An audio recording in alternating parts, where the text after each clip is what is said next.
कराची सखर क़ौमी शाहरा ते होटलुनि में मुसाफ़िरनि सां खुलियल फुरलुट, पुलिस ऐं इंतज़ामिया ख़ामोश। एक ख़ुसूसी रिपोर्ट पेश कजी थी सोशल मीडिया सेंटर सिंध जी तरफ़ खां। जी सामाइन, कराची खां सखर वेंदड़ क़ौमी शाहरा ते सफ़र कंदड़ मुसाफ़िरनि खे होटलुनि ते खाधे पीते जे नाले में खुलियल फुरलुट जो निशानो बणायो पियो वञे।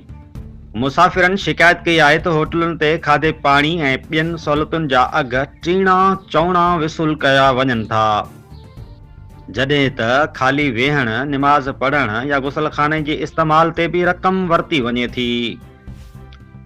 मुसाफ़िरनि मूजिब जिते कंहिं बि शहर में पाणी जी बोतल 30 रुपयनि में मिलंदी आहे, उहा ई बोतल क़ौमी शाहरा जी होटलुनि ते 100 रुपयनि में मिले थी। आम सालन ऐं दाल जेका शहरनि में 50 खां 70 रुपया मिलंदी आहे, सा होटलुनि ते 300 रुपया फी फर्द में ॾिनी वञे थी।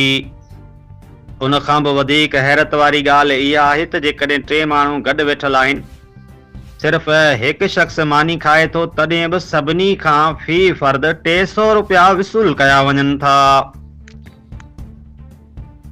मुसाफ़िरनि इहो बि ॿुधायो त जेकॾहिं को मुसाफ़िर होटल में कुझु बि न खाए, सिर्फ़ कुछ देर लाइ वेही रहे, त बि उन खां 300 रुपया वरिता वञनि था। निमाज़ पढ़ण या गुसल खाने लाइ वञण ते बि फी फर्द खां 50 रुपया ॾियणा पवनि था। शिकायतुनि मूजिब जेकॾहिं को मुसाफ़िर क़ीमतुनि ते एतिराज़ करे थो त होटलुनि ते मौजूद गुंडा खेनि धमकियूं ॾियनि था ऐं कॾहिं कॾहिं तशद्दुद जो निशानो बि बणाइनि था।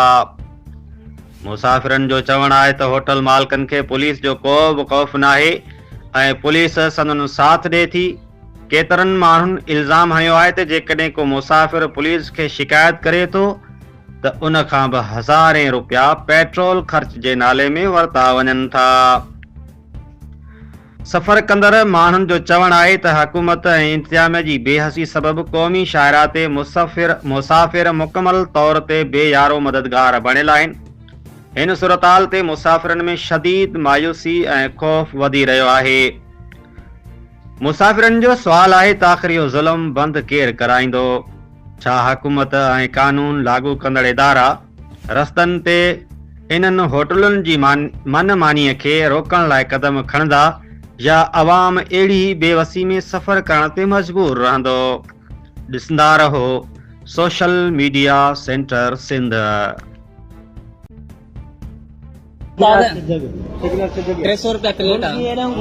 3 मानियूं घणो हिसाब थियो? देर थी नी तो के हेडे माण्हू जो कीअं हिसाब आहे? 300 रुपया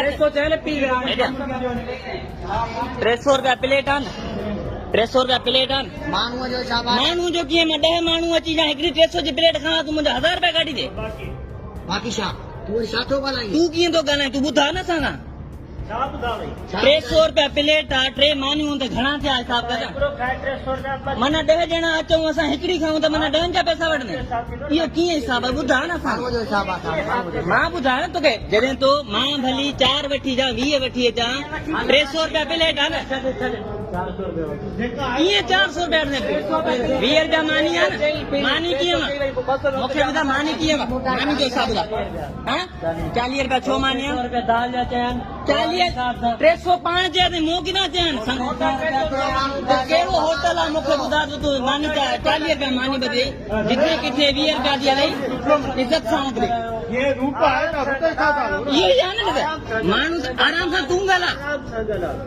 हे पे तो वीडियो भेरे सॼे मोबाइल छा कंदे? FIR कटराईंदो पैसा ॾे मूंखे बकाया। 300 रुपया थे 20 रुपये जे हिसाब सां मानी 3 मानी दे। तो बदमाशी तो करी न? अरे बदमाशी पे तो करे देखो हिसाब थोड़ो आराम सां वीडियो तो भरी 10 माण्हू वठी जा, माना 300 जी खावां 1000 रुपया काढी दो। 300 जी के खाईंदा सर? पर हिन कीअं माण्हू जे हिसाब धंधे तो माई रोटी ही होटल ॾिसी सघो था। हिन होटल जी दहशतगर्दी ही अथव। महिरबानी करे हिननि होटलनि ते लो त मानी तव्हां बिल्कुलु न खाओ।